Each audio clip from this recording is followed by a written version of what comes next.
Di mana lagi visinya? Katanya ada visi.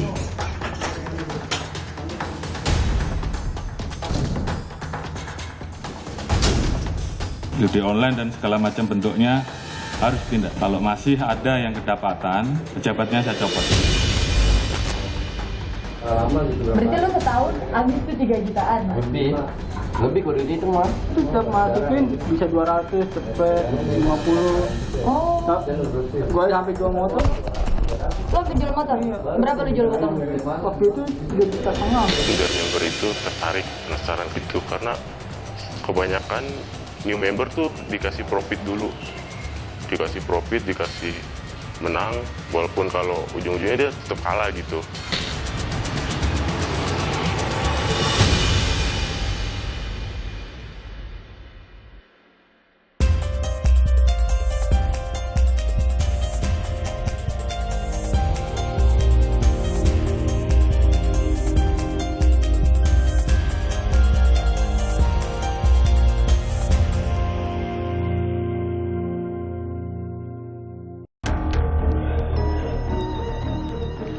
Judi online sedang marak. Beragam situsnya mudah ditemukan dan mudah dimainkan oleh hampir setiap kalangan. Mulai dari para remaja hingga orang dewasa bisa kecanduan judi online. Meski pihak berwenang kerap kali mengungkap praktik judi online dan memblokir ratusan ribu konten judi online, namun mengapa keberadaannya bagaikan jamur yang tumbuh di musim hujan? Saksikan liputan selengkapnya di Target. Kau sayangi, apa kau Di mana lagi visinya? Katanya ada visi. Namanya perjudian, apakah itu judi darat, judi online dan segala macam bentuknya harus tindak. Saya tidak akan memberikan toleransi. Kalau masih ada yang kedapatan, pejabatnya saya copot. Sejak Kapolri memerintahkan jajarannya memberantas perjudian pada 18 Agustus lalu, aparat kepolisian gencar mengungkap praktik judi online. Di Tangerang, polisi berturut-turut menggerebek 2 lokasi berbeda yang digunakan mengoperasikan judi online. Bermula 23 Agustus lalu, petugas Polsek Cipondoh bersama unit Reskrim Polres Metro Tangerang meringkus 8 orang terkait praktik judi online di sebuah ruko di wilayah Cipondoh. Sehari kemudian, giliran tim Polsek Neglasari membekuk 5 orang karyawan judi online di sebuah apartemen. Di mana lagi visinya? Katanya ada visi. Sebelumnya, tim Ditreskrim Suspolda Metro Jaya juga menggerebek kantor operasional judi online di kawasan Pantai Indah Kapuk, Jakarta Utara. Polisi berhasil mengamankan 78 orang. Hingga saat ini dari semua pengungkapan kasus judi online di wilayah Jabodetabek, ratusan orang telah ditetapkan sebagai tersangka. Ada 296 orang yang telah ditetapkan sebagai tersangka. Adapun kasusnya ini ataupun LP-nya sebanyak 131. Dan ini juga sebagai wujud nyata bahwa kita tidak ada toleransi Polda Metro Jaya terhadap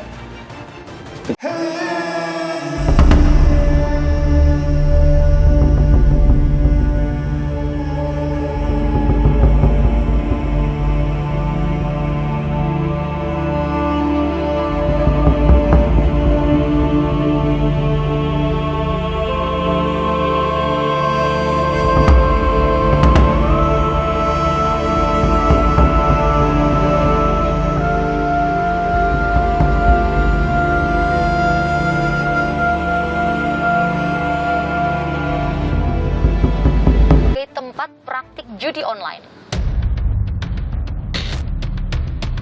Kompleks ruko tempat beroperasi para pelaku judi online ini sebenarnya tidak tergolong sepi.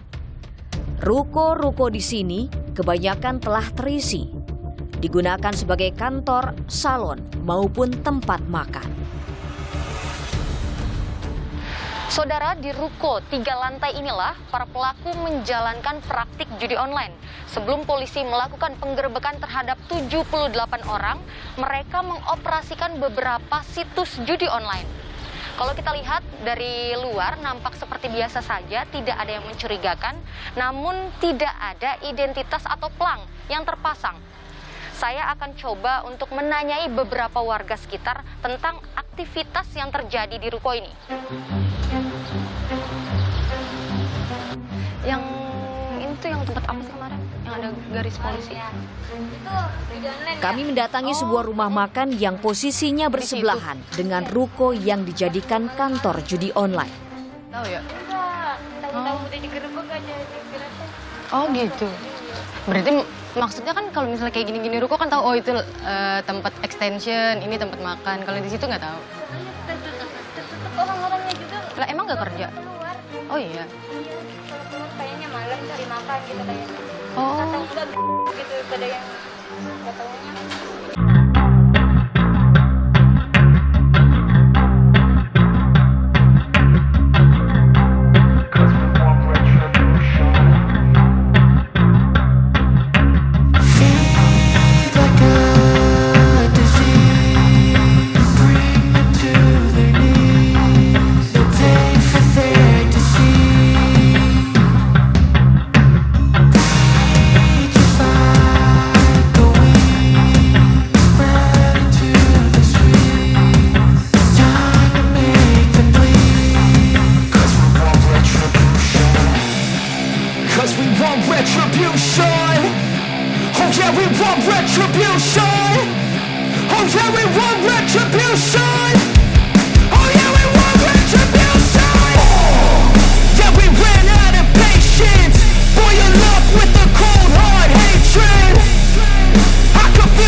Meski pemberantasan judi online tengah digencarkan, namun situs-situs judi online tetap menjamur hingga saat ini. Saya menemukan beberapa situs judi online dan saya akan coba untuk mengakses salah satunya.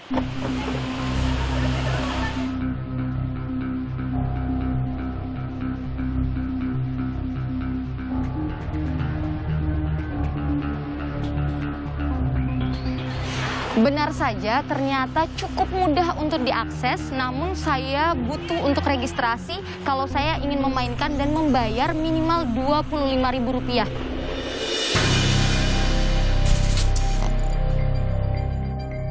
Faktanya, situs judi online sangat mudah diakses. Apakah ini menunjukkan bahwa perjudian sulit diberantas? Nggak pasti menang, jarang banget gitu. Jadi kayak peluang menangnya sebenarnya di situ cuma 3% lah, sisanya ya kalah.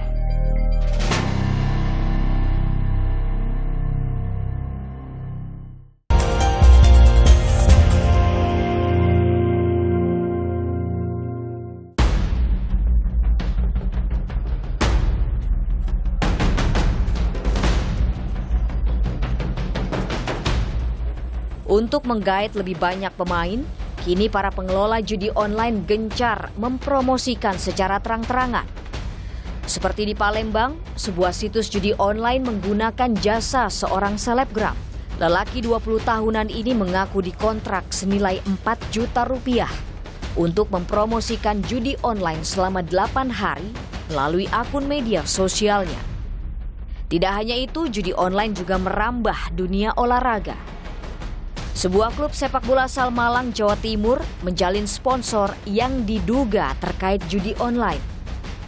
Nama situs judi online sempat terpampang pada jersey latihan tim berlogo kepala singa tersebut. Sejak ada laporan masyarakat ke Bareskrim Mabes Polri akhir Agustus lalu, pihak klub segera memutus kontrak kerjasama. Dengan berbagai cara, para pengelola situs judi online berusaha mengemas tampilan permainan agar terlihat menarik. Ada beberapa jenis judi online yang banyak beredar, antara lain slot, bola, kasino, togel, dan poker. Semua permainan ini dapat dimainkan setelah pemain membayar sejumlah uang taruhan kepada bandar. Beberapa waktu lalu tim Target menemui Sam. Ia pernah bekerja di bagian telemarketing salah satu pengelola judi online di Jakarta. Lelaki 23 tahun ini mengaku memasarkan situs judi online melalui WhatsApp. Ia biasa memberikan iming-iming kemenangan untuk menjerat pemain judi baru. Saya di situ sebagai telemarketing, jadi mengajak orang buat ikut gabung di situ saya. Ya kerjanya sehari-hari cari member baru yang nomor rekeningnya itu belum terdaftar di situ-situ gitu. Itu karena kebanyakan new member tuh dikasih profit dulu, dikasih profit, dikasih menang, walaupun kalau ujung-ujungnya dia tetap kalah gitu. Sam mengaku banyak masyarakat tergiur hingga bertaruh jutaan rupiah. Padahal sebenarnya kemungkinan menang sangatlah kecil.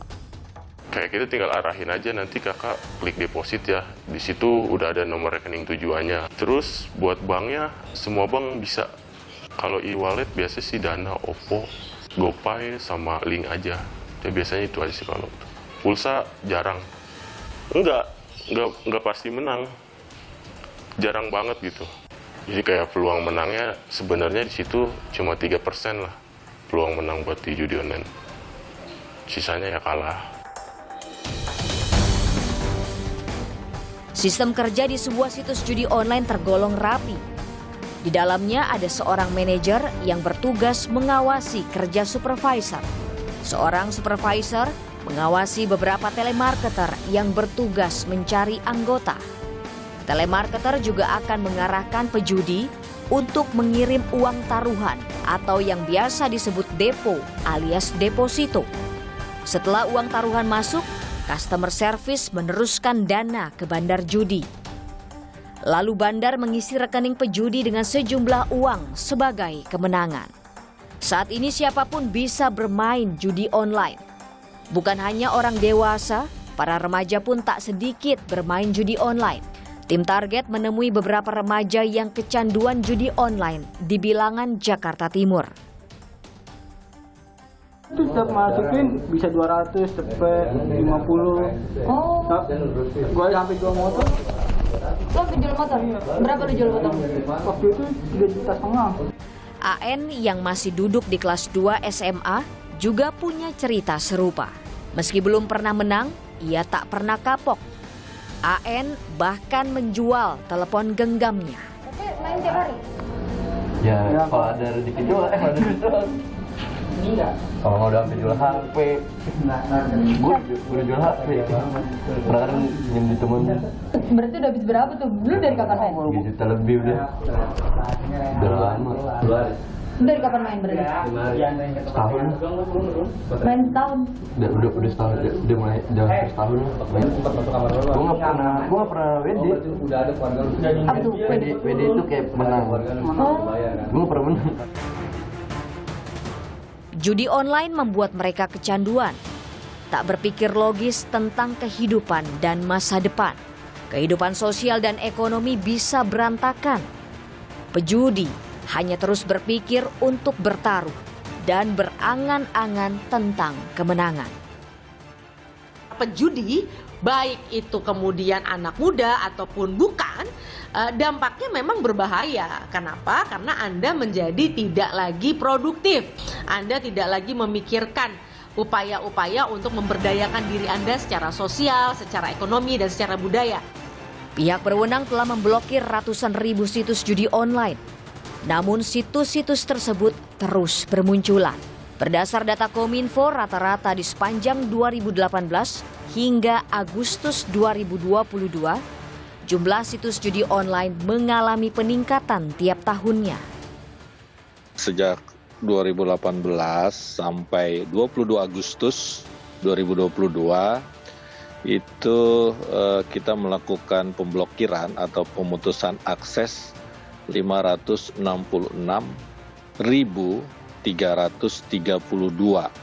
konten yang mengandung unsur perjudian. Praktik judi online benar-benar sulit diberantas. Meski ratusan ribu situs telah diblokir dan pelakunya banyak ditangkap. Setelah diblokir, situs judi online kerap muncul lagi dengan nama lain. Jadi kendalanya itu kurang lebih ya tiga hal tadi begitu ya. Yang nomor satu itu mereka servernya ada di luar negeri, ya. Kemudian yang kedua mereka masuknya melalui aplikasi-aplikasi media sosial yang sifatnya privat. Nah, yang ketiga juga ini mereka bermunculan terus karena memang pasarnya kan ada begitu ya. Ada peminatnya, ada penggemarnya begitu. Lantas, bagaimana perjudian online seharusnya diberantas? Jangan berhenti di menangkap para pelaku perjudiannya saja, baik itu bandar maupun yang melakukan perjudian, tetapi lacaklah uang hasil perjudian itu.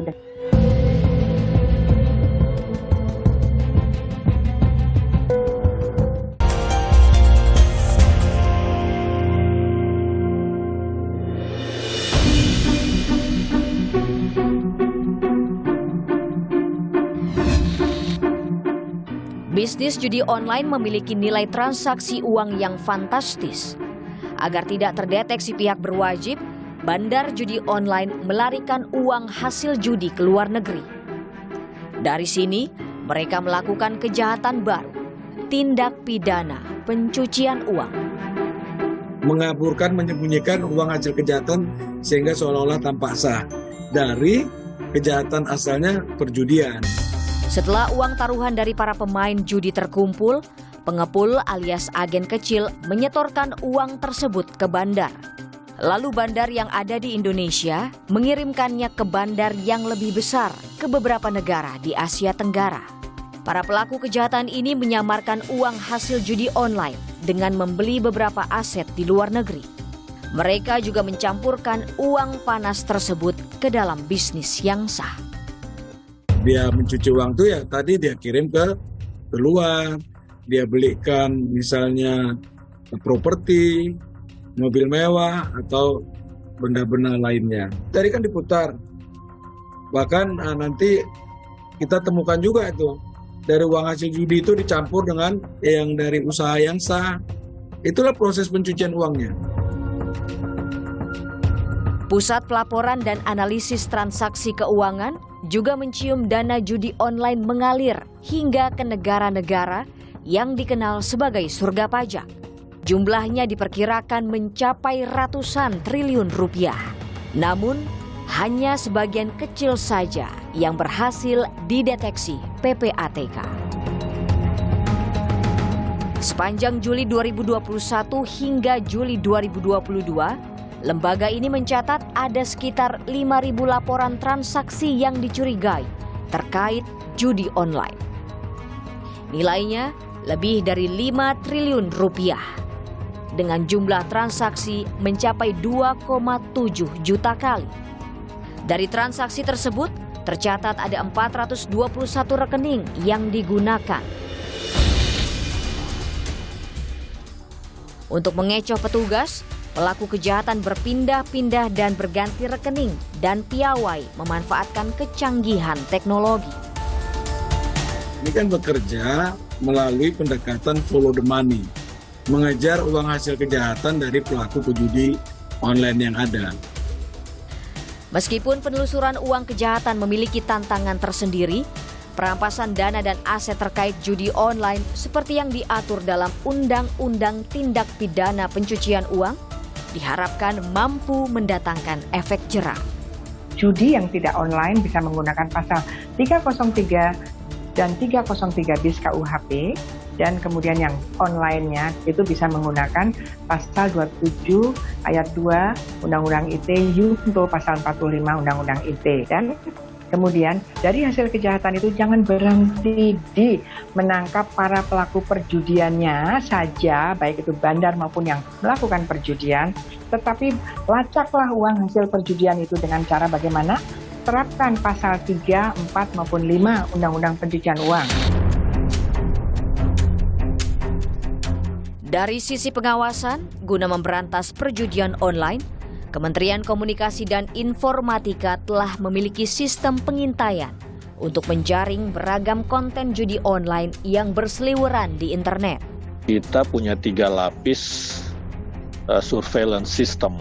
Yang pertama melalui sebuah perangkat yang kami namakan AIS. Perangkat ini, mesin ini begitu, itu secara otomatis bisa menjaring konten-konten negatif. Yang kedua, melalui patroli siber atau cyber patrol. Ada tim yang bekerja 24 jam dalam 3 shift yang memelototi ruang digital. Selain itu, pemerintah mengajak masyarakat untuk melapor melalui aduan konten.id jika mengetahui ada kegiatan judi online. Yang ketiga adalah menerima laporan masyarakat. Kita punya alamat aduan konten.id. Jadi masyarakat yang menemukan konten-konten negatif termasuk dalam hal ini perjudian, judi online, ini bisa melaporkan melalui aduan konten.id. Judi online menjadi marak lantaran besarnya permintaan di masyarakat. Agar masyarakat tak lagi tergiur, sepatutnya pihak terkait memberikan pemahaman tentang penggunaan media digital, terutama terkait kelompok remaja. Cara terbaik saya kira memang kalau yang Kominfo lakukan ya tadi dengan literasi digital. Ya ini muncul terus karena kan seperti saya sampaikan tadi pasarnya ada begitu loh. Ya, penggemarnya ada. Jadi kalau gerakan literasi digital nasional ini menyasar berbagai kelompok. Ya, berbagai kelompok termasuk remaja ya, dalam hal ini pelajar. Artinya kalau anak sudah terbiasa mengakses materi digital yang tidak terkontrol dari umur 0 tahun, tidak heran kalau kemudian semakin muda usia sekarang potensi untuk kecanduan game online, kecanduan judi online, mereka tidak mungkin mengontrol dirinya. Yang memegang kunci dari kontrol tersebut jelas orang-orang dewasa.